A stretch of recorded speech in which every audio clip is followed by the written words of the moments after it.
an Unspoiled Network podcast. This is Spoil Me, covering Parable of the Talents, chapters 3, 4, and 5. In these chapters, most of this section I had actually completely forgotten. So even though this is a reread, it feels like reading it for the first time. And this story tends to be pretty horrifying, but this feels horrifying even for this book. Welcome to Spoil Me.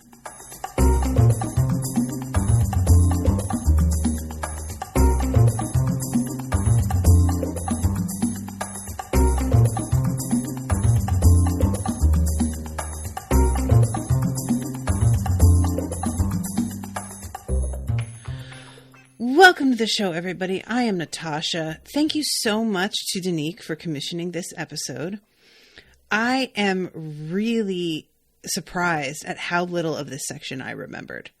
I thought that this was for sure going to feel familiar, and it does not ring many bells at all. The only part of this that I remembered is the argument about expanding business into other neighborhoods and trying to sell some of the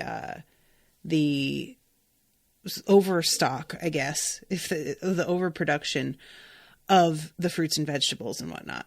Other than that, I don't know why, but it's this just did not sink in for me.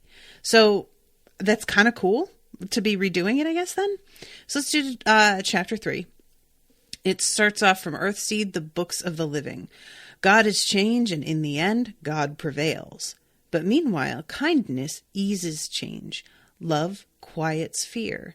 And a sweet and powerful positive obsession blunts pain, diverts rage, and engages each of us in the greatest, the most intense of our chosen struggles.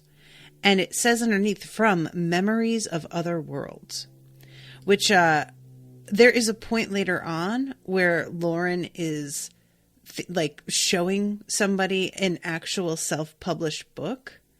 And I'm wondering if Memories of Other Worlds is the one. But yeah, I am kind of into this, that we can talk about it as being an inexorable, unstoppable force. But then it's you can still shape it despite that. The fact that it's an irresistible force does not mean that it is in and of itself set, I guess, right? So you have options on how you want to cope with it and what you want to do with it. So this is, it turns out, an entry from the main character, and I'm just realizing I don't think I even figured it out last time what the main character's name is. I feel like I learned it last time, but it was something that it was still pretty difficult for me to pin down. I'm going to call her Lauren Jr. for right now until somebody lets me know, because I don't want to try and find out. That's how you get spoiled. I always wind up doing that. So, but yeah, this is her father. And he says, I cannot know what the end will be of all Olamina's dreaming, striving, and certainty. I cannot recall ever feeling as certain of anything as she seems to be of Earthseed, a belief system that she herself created, or, as she says, a network of truths that she has simply recognized. I was always a doubter when it came to religion. How irrational of me, then, to love a zealot. But then both love and zealotry are irrational states of mind. Olamina believes in a god that does not in the least love her. In fact, her god is a process or a combination of processes, not an entity. It is not consciously aware of her or of anything. It is not conscious at all. God is change, she says, and means it. Some of the faces of her god are biological evolution, chaos theory, relativity theory, the uncertainty principle, and of course, the second law of thermodynamics. God is change, and in the end, God prevails. Yet Earthseed is not a fatalistic belief system. God can be directed, focused, speeded, slowed, shaped, All things change, but all things need not change in all ways. God is inexorable yet malleable. Odd. Hardly religious at all. Even the earthseed destiny seems to have little to do with religion. And he finishes this. She hopes and dreams and writes and believes, and perhaps the world will let her live for a while, tolerating her as a harmless eccentric. I hope that it will. I fear that it may not. So he's already worried about her, is what it boils down to. And we wind up finding out that there is very good reason to be. He is not wholly unrelatable, Bankole, as somebody who is pretty practical and trying to be realistic about the world that he lives in. He wants her to be safe, and he's concerned about the direction that things are taking and the way that people will interpret how she interacts with the world. And there's good reason. There's just so much reason. So then we go to Lauren Jr.'s interpretation of this entry. And she is talking about, like, the dreams that her mother had that turned into this belief system. I can't feel the secure about any religion. That's odd considering the way I was raised, but it's true. I've seen religious passion in other people, though. In Earthseed, there is no promised afterlife. Earthseed's heaven is literal, physical. Other worlds circling other stars. It promises its people immortality only through their children, their work, and their memories. For the human species, immortality is something to be won by sowing earthseed on other worlds. Its promise is not of mansions to live in, milk and honey to drink, or eternal oblivion in some vast hole of nirvana. Its promise is of hard work and brand new possibilities, problems, challenges, and changes. Apparently, that can be surprisingly seductive to some people. My mother was a surprisingly seductive person. This is a terrifying god, implacable, faceless, yet malleable and wildly dynamic. And then she mentions that her mother's middle name is Oya, which is the Nigerian goddess of the Yoruba people, Orisha. She was the goddess of the Niger River, a dynamic, dangerous entity. She was also goddess of the wind, fire, and death, more bringers of great change.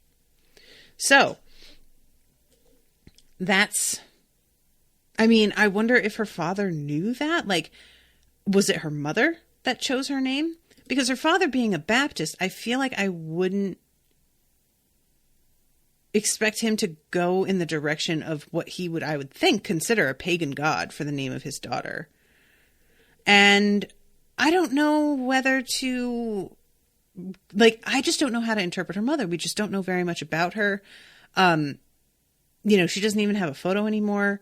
And I don't remember how old she was when her mother died or what she really remembers about her. And it's a weird sort of like blank space that I kind of like, and I don't mean weird in terms of the writing being bad. I kind of like it.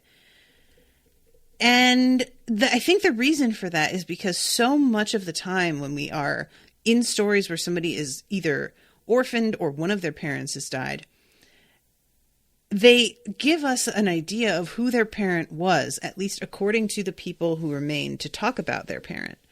And oftentimes that understanding of who their parent was is something that sort of gets set up for the main character and then gets knocked down later in order to help them to sort of grow up. And I don't like, as much as I understand that instinct for us to be like, okay, well, their parents dead, and so they aren't going to have the same kind of like moment in their lives that we who have our parents with us do, where we get older and we begin to see that our parents are just people doing their best and don't know everything. They can't necessarily get that the same way that we do, where we see it firsthand. But maybe I can have it be that they like find out something about them after the fact that changes their viewpoint of their parent.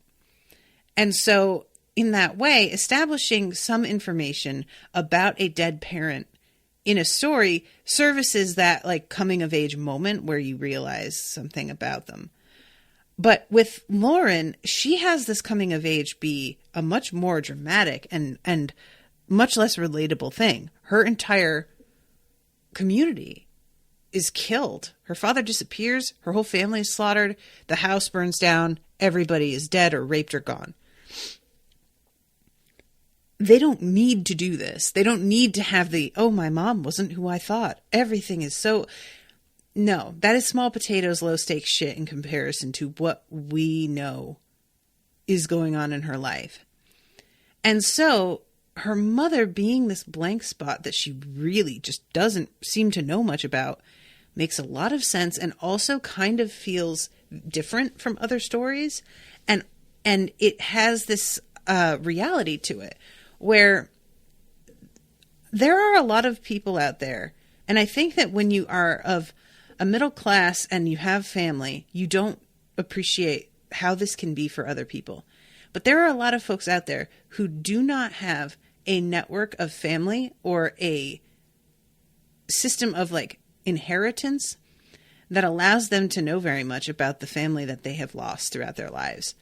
In order for stories to be handed down, in order for experiences to be understood, first of all, the most like the simplest way is for there to be a passing on of journals, which winds up happening for Lauren Jr.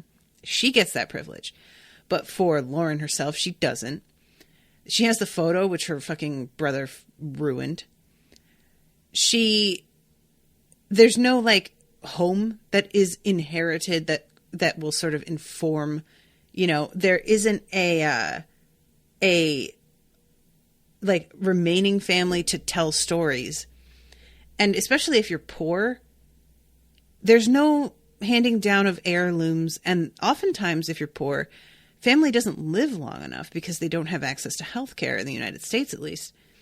So you do wind up with big blank spots surrounding what your family was like. When you are privileged enough to have money, you are often able to make a better record of the history of your family. And it's interesting that Lauren doesn't have that, and that therefore we as readers don't have that. Anyway, sorry, it's a total sidetrack, but I find that kind of interesting. So then we go to an entry from Lauren herself. Krista Neuer died today. She never regained consciousness. From the time we found her beaten, raped, and shot, lying naked in her family's house truck, she's been in a deep coma. So what we get here is, first of all, a moment that I appreciate with Ben Cole saying that he doesn't want to be the one watching over Krista in case she wakes up, because she was raped, like probably gang raped. Waking up and there being a strange man hovering over her is going to completely cause panic. So he has the women sort of like oversee. Her son was with her when he died. His name is Danton, and he says that he wants to be called Dan. His father has died, and they burned his body, and they are going to burn his wife's body. And then they have the ceremony where they put ashes into the soil, and they have him and his little sisters plant saplings where the ashes of their parents are, which is really beautiful. This is something that is actually an option nowadays when you have there's a lot of actually different kinds of sort of reactions that can be options, I guess, that you can choose when somebody is cremated, which is part of the reason that being cremated appeals to me. You can have a sort of planter made out of the ashes. And I say planter, but it's not really. It's like a shell, and it's made out of the ashes of the person, and you plant that in the ground. It's a really, really similar thing to this. You can also get, and this is something I considered for my grandmother's ashes, you can get blown glass ornaments made with the ashes inside the glass. And you can get it done in all different shapes. You can choose something that was significant to that person, significant to you. This is going to be kind of morbid, but my grandmother had a really good sense of humor. And they had an option for a ghost-shaped ornament. And I really think that she would have found that hilarious. So I considered that. But yeah, I think that this, having a memento like that, there's a bit of me that feels weird about it being a literal piece of a person's body. Asher, no.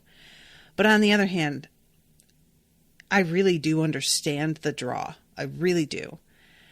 At the same time, I think that this method where we are planting something and it will take root in what remains of them is sort of beautiful and feeds right into what Earthseed is all about, right?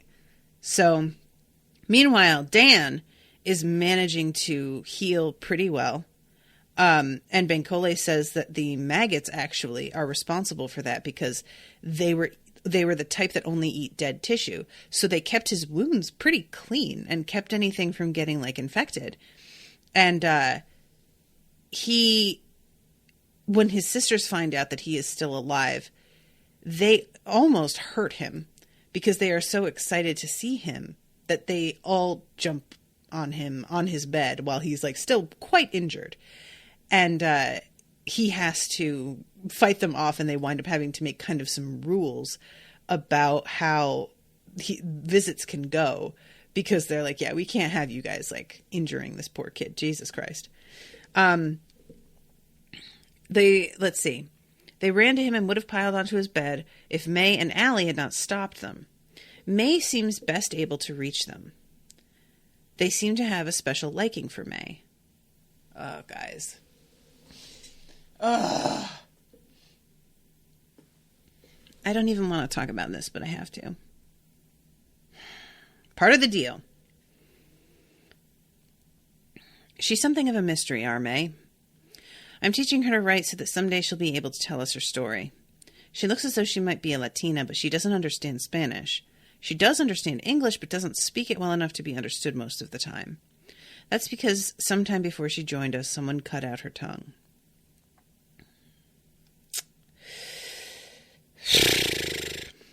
We don't know who did it. I've heard that in some of the more religious towns, repression of women has become more and more extreme.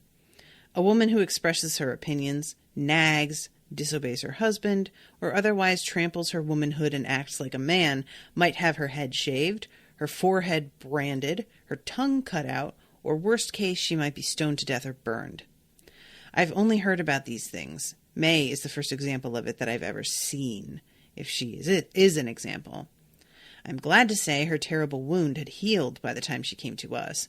We don't even know whether May is her real name, but she can say May, and she's let us know where to call her that.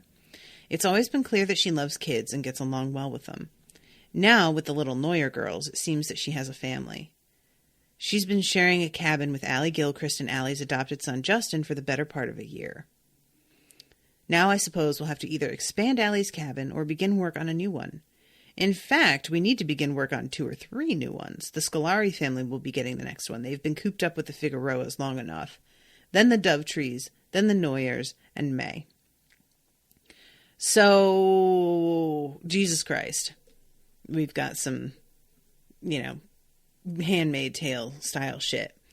And this makes sense. I mean, the only thing that keeps people from being able to do stuff like this still is the law. And the law no longer matters in this world. It doesn't, there's nobody to enforce it. It doesn't apply. So, we like to believe that we have learned that sort of thing is simply barbaric and that we have moved past it. But the truth is it took legislation to stop things like that from happening. It took actual laws to prevent people from, mutilating others. And that is the same, people talk about how we just evolved past segregation and racism. No, we didn't. There were many people who still wanted it to continue. And we managed to pass legislation to prevent them from lawfully being able to do so. What that resulted in is them learning to find loopholes in the laws.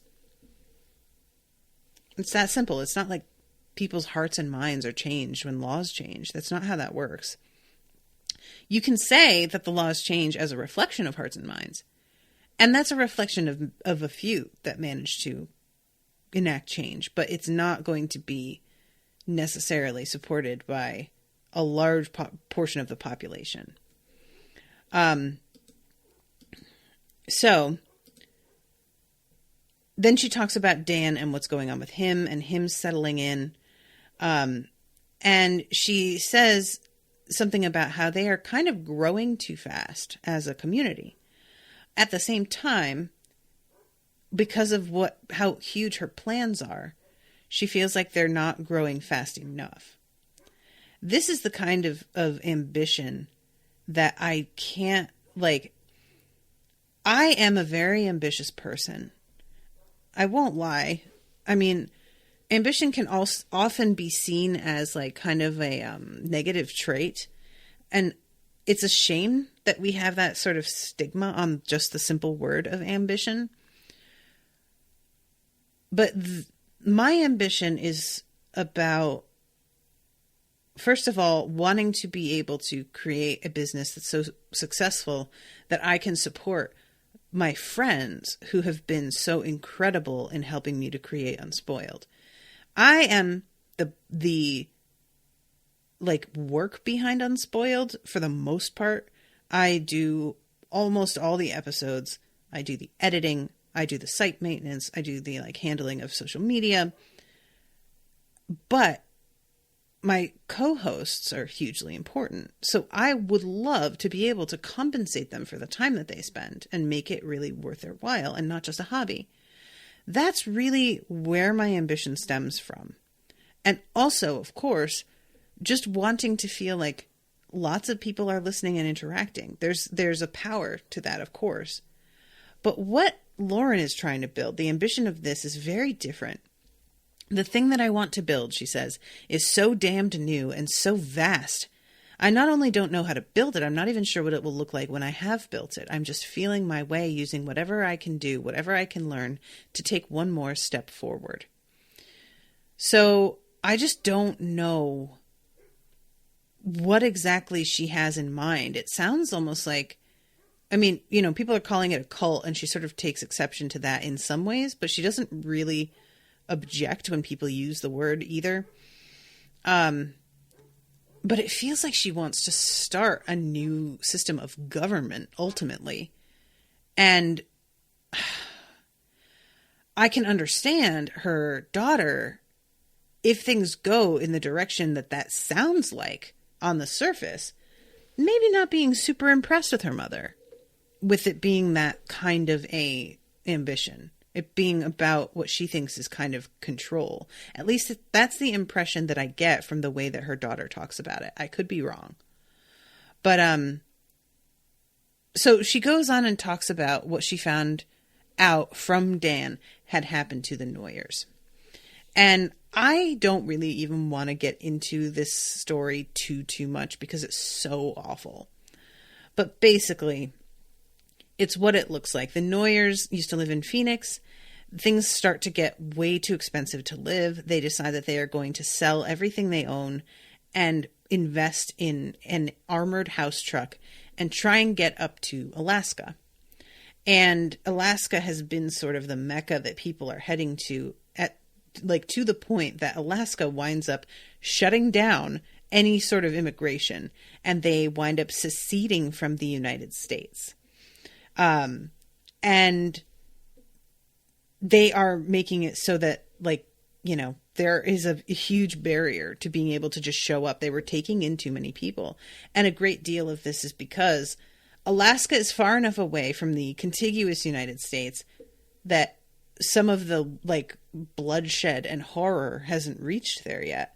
And also, it's far north enough that with the climate change that's happening, it's still temperate and warming so that people can continue to grow crops and live.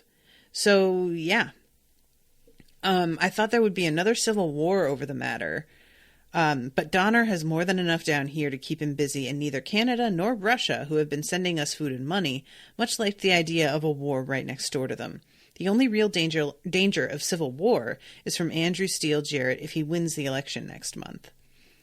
In spite of the risks, people like the Noyers, hopeful and desperate, still head for Alaska. So they wind up there's a sort of system to the way a lot of people travel that most people abide by. The highways are filled with pedestrians during the day, and then if you have a vehicle, you travel at night. And during the day, they pull over to rest. That's the way a lot of people do it.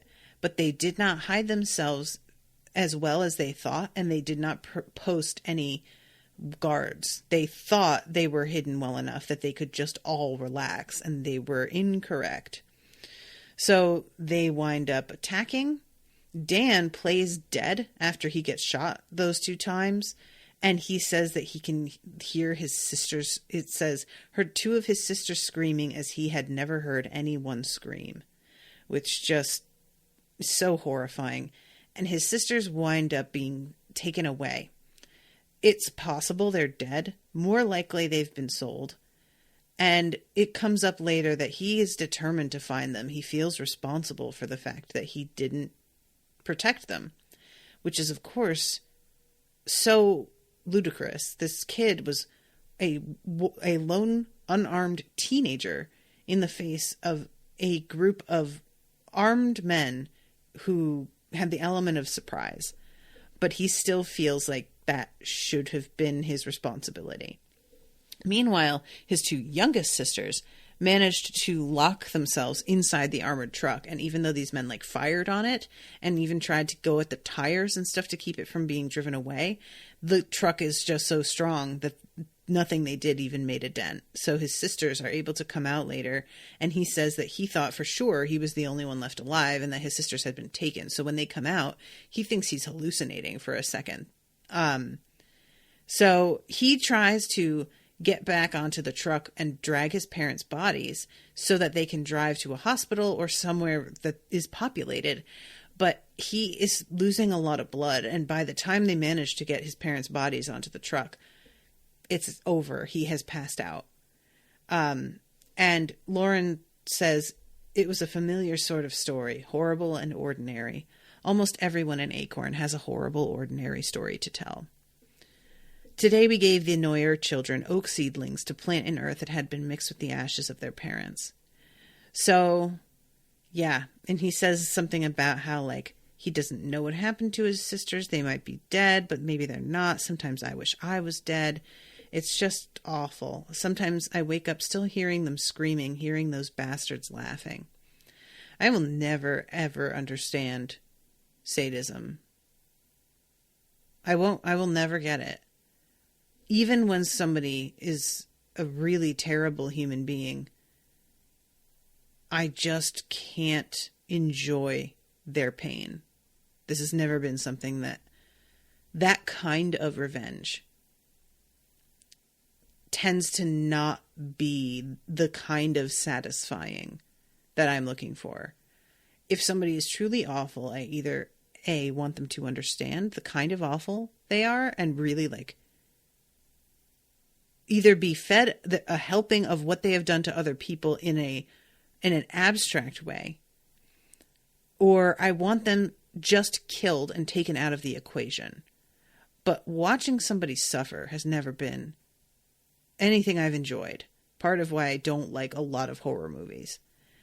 And the idea of this being a recreation, that people go out and hunt down women and children to do this, is just so far outside of what I understand as a human being.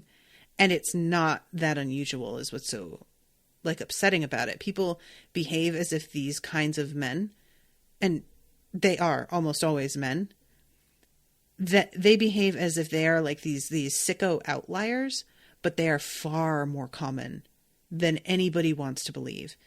All you have to do is go to an area that is overridden with war, and you will see the number of men, and sometimes soldiers, sometimes just random rogue elements like these guys participating in this sort of thing. And you will realize just how incredibly common it is. And it just is so deeply disturbing. I can't understand where that comes from in a person's heart that causes them to have this sort of relationship with other human beings, Anyway, so they have the ceremony where they allow the kids to plant their own saplings. They don't or their seedlings. They don't help. They let them do it themselves and have it be part of the ceremony, that it's only their hands that do this. Dan talked his sisters into singing songs in Polish, songs their mother had taught them. They don't speak Polish, which is a pity. I'm always glad when we can learn another language. No one in their family spoke Polish except Krista, who had come with her parents from Poland to escape war and uncertainty in Europe. And look what the poor woman had stepped into. So this is when Lauren begins her speech. Speech is the wrong word. I guess sort of like the ritual of verses. And it says, we give our dead to the orchards and the groves. We give our dead to life. Death is a great change. It's life's greatest change. We honor our beloved dead. As we mix their essence with the earth, we remember them, and within us they live. And this was still highlighted in the book from the last time I covered this, and it is truly a beautiful verse. I really, really like this. This is the kind of thing that I might try and remember if I, suffer another loss and use in, an entry about that person. But yeah, I really, really liked this. And then she does this, I began a new verse, almost a chant. Darkness gives shape to the light, as light shapes the darkness. Death gives shape to life, as life shapes death. God and the universe share this wholeness, each defining the other. God gives shape to the universe, as the universe shapes God. We have lived before, we will live again. We will be silk, stone, mind, star. We will be scattered, gathered, molded, probed. We will live, and we will serve life. We will shape God, and God will shape us, again, always again, forevermore. God is change, and in the end, God prevails. So that's the end of chapter 3. Then we go into 4. And again, this is, I believe, an entry from her father, and he's talking about coastal redwood trees dying. And he says that some people are trying to say that the climate is responsible, but he doesn't think that that's what's going on, because he has seen climate changing before. And while the redwoods growing in areas that had suffered climate change weren't as large as in other areas, they didn't die. They were simply smaller. This is a different thing. And I think he believes that it's something to do with a disease, which that's a really awful thing. I have lived in places where there has been some sort of unknown element that's killing trees. And it's a really awful thing to see something that occurs in nature taking out trees. It's awful enough when it's human beings doing something that's damaging and short-sighted and it's killing trees. But there is an element of feeling like we could control that. We could fix that by not doing the thing we're doing, and then it would be okay. When it's a disease that comes from the earth itself somehow, you just feel so powerless, and it can take so long to figure out exactly what it is that's even causing it. So, yeah, it's just sort of a depressing thing. And he says, we're in the middle of a change. We still get a few substantial fall and winter storms each year, and there are still morning fogs in the spring and early summer. Nevertheless, young redwood trees are withering. A few miles to the north and south, the groves of ancient giants still stand. A few hundred acres of them here and there have been released by the government, sold to wealthy, usually foreign interests, and logged. And squatters have cut and burned a number of individual trees, as usual, to build shelters and feed cooking fires. But the majority of the protected ones, millennia old, resistant to disease, fire, and climate change, still stand. If people let them alone, they will go on, childless, anachronistic, but still alive, still reaching futilely skyward. Which is pretty depressing, It's like he is like, well, they'll go on and that's great and all, but also what's the fucking point? Which I was just like, geez, dude, bleak. So then we get Lauren Jr. and she's talking about her interpretation of what her father wrote, where she calls him a loving pessimist, and then says that her mother was a reluctant optimist. And she sort of has this disdain for the idea of Earthseed being part of a promise to people to keep them in the community. I feel like she feels like her mother was conning people a little. And she says, if my mother had created only Acorn, the refuge for the homeless and the orphaned, if she had created Acorn but not Earthseed, then I think she would have been a wholly admirable person. Interesting. Curious about what happens with Earthseed. So then we go back to Lauren's, one of her entries. She's talking about Dan getting better. He's healed a whole lot. And he comes and sits through a discussion that they have about the truck that, has now come into their possession via his family. The welcoming was for Adela Ortiz's baby, Javier Verduga Ortiz. Javier was the child of a brutal highway gang rape, and Adela, who came to us pregnant only 7 months ago, had not known whether she wanted us to welcome him, had not even known whether or not she wanted to keep him. Then he was born, and she said he looked like her long-dead younger brother, and she loved him at once, and couldn't think of giving him up. And would we welcome him, please? Now we have. Adela has no other family left, so several of us made little gifts for him. I made her a pouch that she can use to carry the baby on her back. Thanks to Natividad, who has carried each of her babies that way, backpacking babies have become the custom for new mothers here at Acorn. The whole thing about having a baby after being raped is so rife. And I have known women who have been through that and have decided that they want to keep the baby. And, I don't want children anyway. And the idea of carrying the child of somebody that I was raped by, it's not even a question. There is no way I would keep that child. But I respect that is my mindset, not all women feel that way. And it's sort of sweet that when she gives birth, he looks like her little brother, and that gives her a way of attaching to him that is outside of the father, the rapist. So it's just an interesting, Adela says her brother, that she helped take care of her brother when he's a baby, and now she feels very much that God has given him back to her. I know when she talks about God, she doesn't mean what I mean. I'm not sure that matters. If she stays with us and obeys our rules, joins in our joys, sorrows, and celebrations, works alongside us, it doesn't matter. And in the future, when her son says God, I think he will mean what I mean. These are the words of welcoming.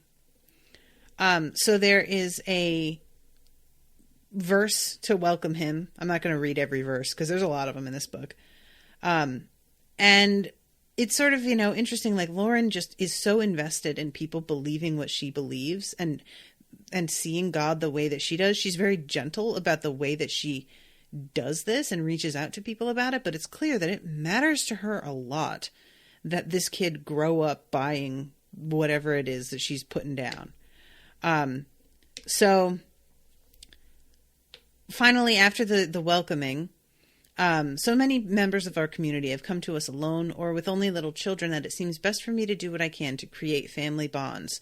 So she talks about setting up God-parent, God-child relationships, and that, in her opinion, back where she comes from, Lauren feels like they were not taken seriously. It was sort of a formality. Excuse me. It was something that you did, and you extended this to a person who meant a lot to you. And other than that, there wasn't a lot of actual relationship there. And she wants it to be something that people take seriously and that they understand when they agree to it, that it is a commitment, not just to the child, but to also the parents of that child, that they are now part of a family in a way. So then we go on to the weekly discussion. And this is the moment where Travis begins talking about expanding the community business due to the truck having come into their possession. And he says that basically it looks like hell, but it's actually in amazing shape. It has solar panels that are extremely efficient. The tires are in super good shape, which is unusual. If we recharge the batteries during the day, we should save a bundle in fuel. For short trips, there isn't even any need to use anything but the batteries. We have the best vehicle in the area. We can do minor professional hauling. We can buy goods from our neighbors and sell them in the cities and towns. People will be glad to sell us their stuff for a little less if we're the ones who do the work of getting it to the market. And we can contract to grow crops for businesses in Eureka, Arcata, and maybe down in Garberville. So it's really making sense, this proposition. But I have to admit that because of all of the horror stories that we've been reading, I couldn't help but sort of side with the people who are reticent to do this. I mean, this is a huge change. And you are having to trust outside communities, and these poor Dovetree people just had this attack from an organized group that it feels are keeping an eye on things. There's no reason to really think that, but there's no reason to think otherwise if they are organized in such a way as to be literally in uniform when they attack. That's just indicative of something bigger, you know? So yeah, I don't know. I want to be like more faithful to the idea that they can make their lives better, that they can do better. I think is it Tara? I'm trying to find it cause somebody says like, you know, oh, here it is. His wife, Zara, that's her name. I'm for it too. We didn't settle here just to grub in the ground and live in log huts. We can do better. Which, you know, again, I really understand that and I respect it, but also I just feel like things are so bad right now that I wouldn't really be ready to try and make that kind of change. And they talk about like Jarrett and the fact that like, you know, he says she's right about Jarrett. If he gets elected, the last thing we'll need is higher visibility. And they start arguing about him being down in the polls and how much polls even matter. And then Harry says, we aren't even invisible now. People in nearby towns know us and know what we are, or they think they do.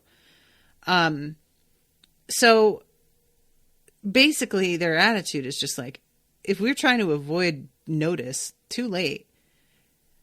We may as well capitalize on the fact that people know us than just sit here and just kind of try and like, you know, undo the fact that we are a known entity. And at one point, Bankole says that he thinks that they will start looking at them if they begin to be too successful as the castle on the hill. Everyone's protector in the area. I don't think that's wise. And Lauren thinks to herself, I do think it's wise, but I didn't say so. Bankole still can't see this place as anything more than a temporary stop on the way to a real home in a real town. I foresee a time when our settlement is not only the castle on the hill, but when most or all of our neighbors have joined us. Even if they don't like every aspect of Earthseed, I hope they'll like enough of it to recognize that they're better off with us than without us. I want them as allies and as members, not just as friends. And as we absorb them, I also intend to either absorb some of the storekeeper, restaurant, or hotel clients that we'll have, or I want us to open our own stores, restaurants, and hotels. I definitely want to begin gathering houses that are also schools in Eureka, Arcata, and some of the larger nearby towns. I want us to grow into the cities and towns in this natural, self-supporting way. Which I definitely respect, wanting to establish some form of civilization, and that makes sense. But again, at the root of it is this ideology that she has. And she says, although Bankole will never say this, I suspect that somewhere inside himself, he believes that large, important things are done only by powerful people in high positions far away from here. This was highlighted from my initial read. Therefore, what we do is, by definition, small and unimportant. This is odd, because in other ways Bankole has a healthy ego. He didn't let self-doubt or the doubts of his family or the laughter of his friends stop him from going to college and then medical school, surviving by way of a combination of scholarships, jobs, and huge debts. He began as a quietly arrogant black boy of no particular distinction, and he ended as a physician. But in a way, I suppose that's normal. I mean, it had been done before. Bankole himself had been taken to a black woman pediatrician when he was a child. What I'm trying to do isn't quite normal. It's been done, but there's no standard way. What I'm trying to do is crazy, difficult, dangerous. Best to talk about it only a little bit at a time, which I think is true. This is the kind of thing that I try and keep in mind even with something like the podcast, where I'm trying to make a living off of what I do in a way that is pretty unusual. And I'm not trying to say I'm the only person who does what I do at all. There's so many podcasts out there. But I'll be honest, I haven't come across anybody who has as many shows as I do that they are on all of almost. I have some networked shows, but by far the majority of Unspoiled is me. And now doing the commissions, I haven't seen anybody doing this. And it's the sort of thing that if you told me at the start of me beginning Song of Ice and Fire, all of the things that I would eventually be doing, it's too much. You know, there's too much to consider. There's too much that you just don't know enough yet to even make sense of hearing. And you have to just inch along and build something without even having a firm plan in mind, because that plan can become a hampering influence that sort of restricts your vision. This is part of the problem I have with like people who rely a little bit too much on astrology or tarot or anything like that to try and get guidance of what to do in their lives. I feel like it keeps you a little bit blinkered and it restricts your vision to a small picture that you have been told is likely, instead of letting yourself expand in directions that come organically up as opportunities. So yeah, it's a really, I don't know. I understand where she's coming from. Bankole is feeling like it's important people who do important things. That makes sense as well, especially when you're somebody who just respects authority to a degree. Like, as much as I am doing something out of the box, I am somebody who likes rules and who likes to, have a person in charge telling me how to do things. I immediately will rebel against that. Don't get me wrong. But I understand both of their points of view here. So Michael's wife spoke up. I'm afraid for us to get involved in this new business, but I think we have to do it. This is a good community, but how long can it last? How long can it grow before we begin to have trouble feeding ourselves? We can grow or we can wither, I agreed. That's what Earthseed is about on a larger scale, after all. I wish it weren't, Emery Mora said. I wish we could just hide here and stay out of everything else. I know we can't, but I wish. It's been so good here. And then we find out she's a sharer. She and Gray and his daughter Doe and their daughter Tori and their sons Carlos and Antonio are all sharers. No other family is so afflicted. No other family has more reason to want to hide. Which, Jesus, that is awful. God damn. So they vote yes to expand. And there's also when Aubrey mentions Dovetree and the fact that they were attacked, they do remember, but they also know, Dovetree, they were trading weed, and they don't think that they will be taking on the same kind of risk if they are trading in legal stuff. We're further from the highway than Dovetree was, and we couldn't refuse this opportunity just because Dovetree had been hit. So they go to their gathering day meal, which they do after these meetings. I really, really love this. I helped myself to fried rabbit, baked potato, a mix of steamed vegetables with a spicy sauce, a little goat cheese. There were also pine nut cookies, acorn bread, and sweet potato pie. On gathering day, the rule is, we eat only what we've raised and prepared. There was a time when that was something of a hardship. It reminded us that we were not growing or raising as much as we should. Now, it's a pleasure. We're doing well.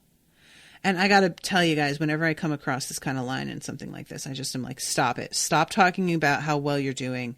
I can't. I know this is all going to go down the toilet, and I am not excited about seeing it happen. But I'm not even sure that's true. It's just this like immediate reaction I have, you know, because it's a story. If I were in this community, I wouldn't have that kind of panic necessarily, but reading it, I know that there has to be a dime that drops somewhere, and I'm not happy, you know. So Dan comes and sits with her, and she knows immediately that he's going to ask her about Earthseed. And he says, I've been told I don't have to join if I don't want to. And she's like, yeah, you don't. You can be a part of the community and work with us, and that will be enough. However, you won't get a vote when the community decides on things. You aren't going to get as big a share of the profits from selling things. So, you know, you won't really be a part of it, but you will be able to be, to take advantage of the shelter of the community and the safety here. And there's this moment, guys. First of all, she explains about change is another word for God, and he's confused by that. What's the point of a God that doesn't know you or love you or protect you? And she says the point is it's the truth. It's a hard truth. Too hard for some people to take, but that doesn't make it any less true. And she pulls down that book, Earthseed, the First Book of the Living. Okay, so yeah, this isn't the book that was quoted from earlier, this section.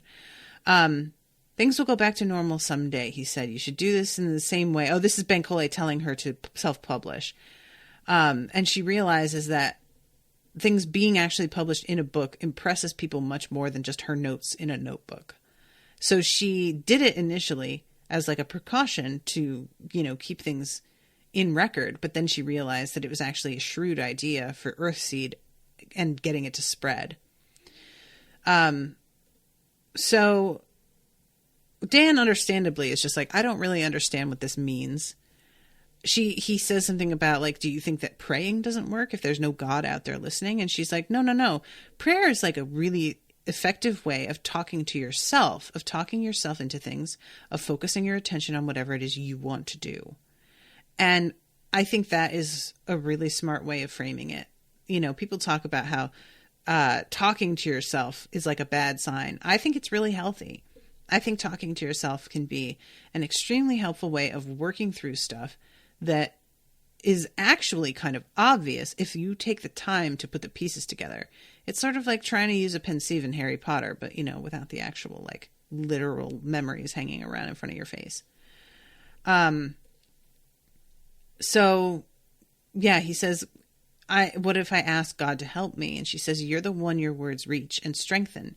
You can think of it as praying to that part of God that's within you. And he risks saying that, you know, how do you know you're right? Because Jarrett thinks he's right. And he says, how do you know Earthseed is true? Who says it's true? And she said, you do, Dan. You learn, you think, you question. You question us, you question yourself. Then if you find Earthseed to be true, you join us. You help us teach others. You help others the way we've helped you and your sisters. So, you know, that's an interesting way of putting this. And then he says that he feels like he needs to be looking for his sisters. And this is the first time that Lauren really feels a little bit like off balance. She wasn't ready for him to go down this road. And he kind of reacts to seeing her being like, you know, starting to protest, and he shoves his plate away and it breaks.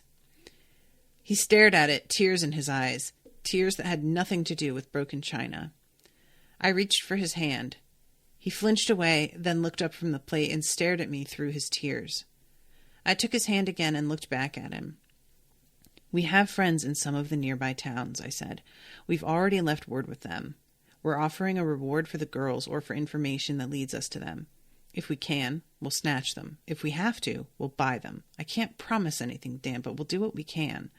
We need you to help us. Travel with us to street markets, stores, and shops in nearby communities. Help us to look for them. He went on staring at me as though I might be lying, as though he could find the truth in my face if he only stared hard enough at it. Why? why would you do that? And when she's just like, that's kind of our job. And she says, he was shaking. He made me think of a crystal thing, vibrating to sound, about to shatter. I pulled him to me, held him, this big child, taller than me. I felt his tears wet on my shoulder, then felt his arms go around me, hugging back, still shaking, silent, desperate, hanging on. And that's a really beautiful moment. So then we get chapter 5, and I'm running out of time here. But the main thing in chapter 5 is the fact that Jarrett got elected. And just how fucking horrifying his rhetoric is. The thing about Jarrett, again, versus Trump is that, granted, Lauren's saying she doesn't even know how much Jarrett believes of the shit that he's spouting out here. But at the very least, there's a savvy behind it. There's an intelligence behind it. Trump just feels like a puppet for other people who know what to tell him to say. And it just does not feel like he even knows what he's doing. And that doesn't make it better. In fact, in some ways, it makes it much more frightening. But it's so familiar and yet still very different. So yeah, it's the discussion about how they try and keep on top of the news. I believe this was published in like 98. And so the internet wasn't a thing. And so they talk about like getting radio or getting discs that have the news on it, which is just so kind of amusing in its way because, it's 2032 here. And like, granted, they don't have electricity the way that, you would need for the internet anyway. But there's no even discussion of having had it and lost it. It's just not a thing, which is strange. So, she's talking about how much is changing all around, that there have been things that are, fewer people dying of disease, that there are, that there's a lot of adaptation happening, that people are learning how to like, purify water and preserve food more efficiently. There's a lot of kind of like lost knowledge that's coming back to the fore. And then she talks about this fucking kid that he was a rich kid and he like decided to go messing around in an area with some bad folks. And he wound up getting collared by some pimp. And this collar delivers jolts of basically electricity that is so painful that it can sometimes kill you or make you pass out. Or it can give you jolts that mess your brain chemistry up so that you have this rush of endorphins and feel good.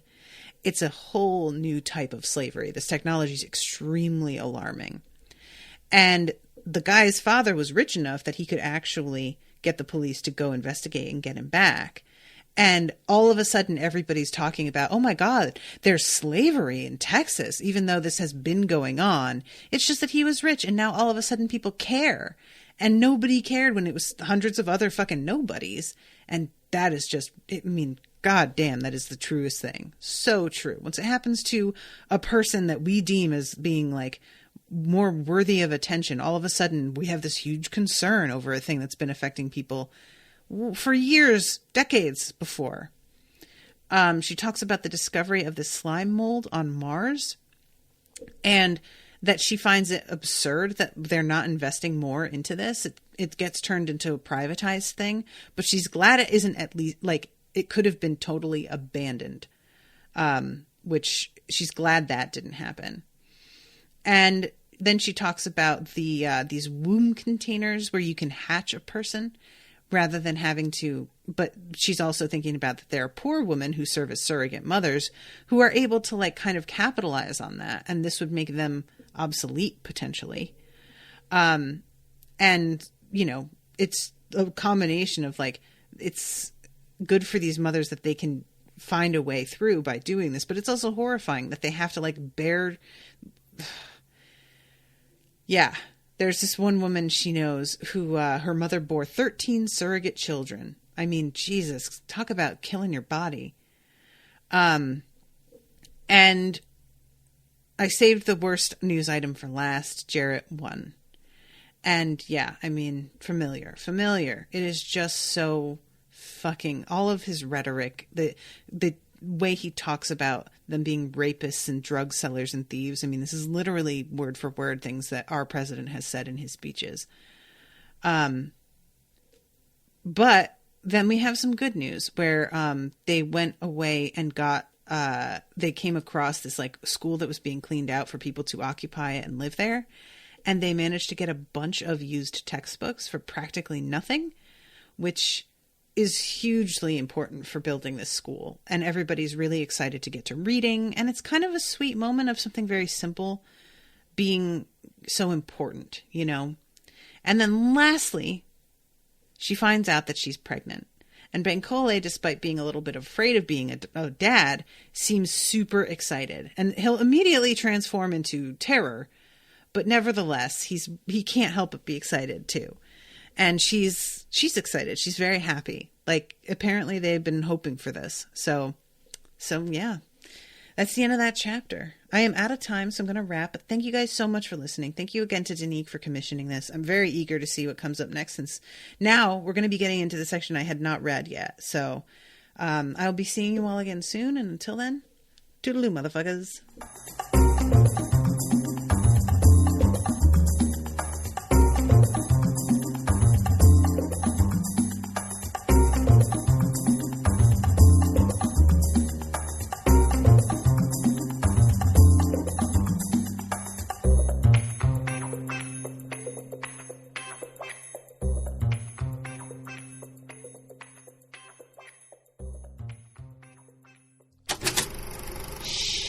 That was an Unspoiled Network podcast.